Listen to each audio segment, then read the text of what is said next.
কখনো কখনো একটি পুরনো চিঠি পুরো জীবন বদলে দিতে পারে। একটি প্রতিশ্রুতি যা সময়ের কাছে হারিয়ে গিয়েছিল আবার ফিরে আসে অনেক বছর পর। এটাই মেঘলার গল্প। বর্ষার একটি সকাল। আকাশ কালো মেঘে ঢেকে আছে। বাইরে টুপটাপা বৃষ্টি পড়ছে। মেঘলা তাদের পুরনো বাড়ির স্টোর রুম পরিষ্কার করছিল। বছরের পর বছর কেউ সেই ঘরে ঢোকেনি। ধুলো জমে থাকা একটি কাঠের বাক্স তার চোখে পড়ল। সে বাক্সটি খুলতেই দেখতে পেল একটি পুরনো হলুদ খাম। খামের উপরে লেখা, মেঘলার জন্য, 18 বছর পরে। মেঘলার হাত কেঁপে উঠল। সে ধীরে ধীরে চিঠিটি খুলল। চিঠিতে লেখা ছিল, যদি তুমি এই চিঠি পড়ো তাহলে জেনে রাখো, তোমার জীবন সম্পর্কে সবচেয়ে বড় সত্যটি তোমার কাছ থেকে লুকানো হয়েছে। মেঘলা অবাক হয়ে গেল। মেঘলা অবাক হয়ে গেল। কিন্তু মেঘলা তখনও জানত না এই চিঠি তার পুরো জীবন বদলে দিতে চলেছে। চিঠিটা পড়তেই মেঘলার হাত কাঁপতে শুরু করল। সেখানে মাত্র একটি লাইন লেখা ছিল, যে মানুষটাকে তুমি বাবা বলে জানো, তিনি তোমার আসল বাবা নন। কিন্তু 18 বছর পর কে পাঠালো এই চিঠি? আর কেন আজই ফিরে এলো সেই লুকিয়ে থাকা সত্য? বাইরে তখন টুপটাপ বৃষ্টি পড়ছে। মেঘলা তাদের পুরনো বাড়ির স্টোর রুমে ঢুকল। অনেক বছর ধরে এই ঘরে কেউ আসেনি। ধুলো জমে থাকা একটি কাঠের বাক্স তার চোখে পড়ল। সে ধীরে ধীরে বাক্সটি খুলল। ভেতরে একটি পুরনো হলুদ খাম। খামের ওপর লেখা ছিল, খামটি খুলল। ভেতরে ছিল একটি পুরনো চিঠি। চিঠিতে লেখা ছিল, যদি তুমি এই চিঠি পড়ো তাহলে জেনে রাখো, তোমার জীবনের সবচেয়ে বড় সত্য তোমার কাছ থেকে লুকানো হয়েছে। মেঘলা হতভম্ব হয়ে গেল। কিন্তু তখনও সে জানত না এই চিঠি তার জীবন বদলে দিতে চলেছে। অন্যদিকে বিদেশ থেকে দেশে ফিরছিল আরিয়ান। বিমানের জানলার পাশে বসে সে একটি পুরনো ছবি দেখছিল। ছবিতে একটি ছোট মেয়ে। ছবির পেছনে লেখা, আমি অপেক্ষা করব, মেঘলা। আরিয়ানের চোখ ভিজে উঠল। বিমানবন্দরে নেমে তার বন্ধু সায়ন জিজ্ঞেস করল, এত বছর পর দেশে ফিরলি কেন?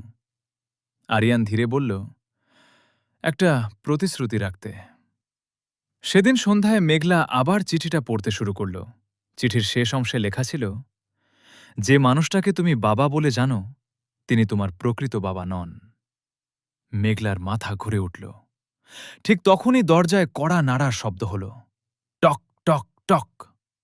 মেঘলা ধীরে ধীরে দরজা খুলল। দরজার সামনে দাঁড়িয়েছিল একজন অচেনা যুবক। তার ভেজা কাপড় আর ক্লান্ত চোখ দেখে মনে হচ্ছিল সে অনেক দূর থেকে এসেছে।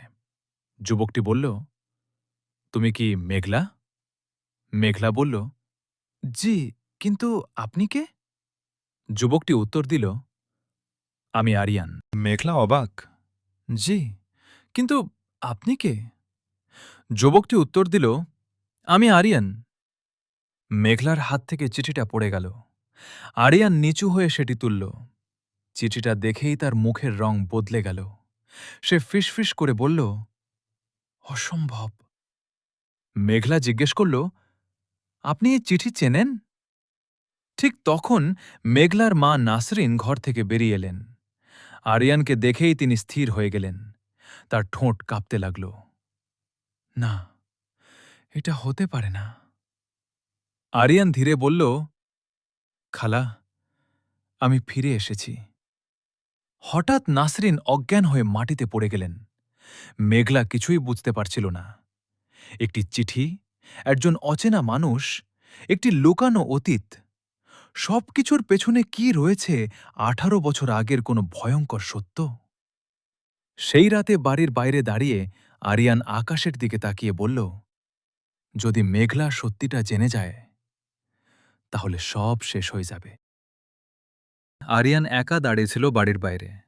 সে পকেট থেকে একটি পুরনো ছবি বের করল। ছবিতে ছোট্ট মেঘলা, আর ছবির পেছনে লেখা, যদি কোনোদিন ফিরে আসো আমাকে খুঁজে নিও। ঠিক তখন আরিয়ান ধীরে বলল, আমি ফিরে এসেছি, কিন্তু যদি সত্যিটা মেঘলা জেনে যায় তাহলে সবকিছু শেষ হয়ে যাবে। Episode 2, teaser. মেঘলার আসল বাবা কে? নাসরিন কেন আরিয়ানকে দেখে অজ্ঞান হলেন? আর 18 বছর আগে কি ঘটেছিল? জানতে দেখুন ব্রোকেন ডেস্টিনি, ভাগ্যের ভাঙা প্রতিশ্রুতি, এপিসোড 2।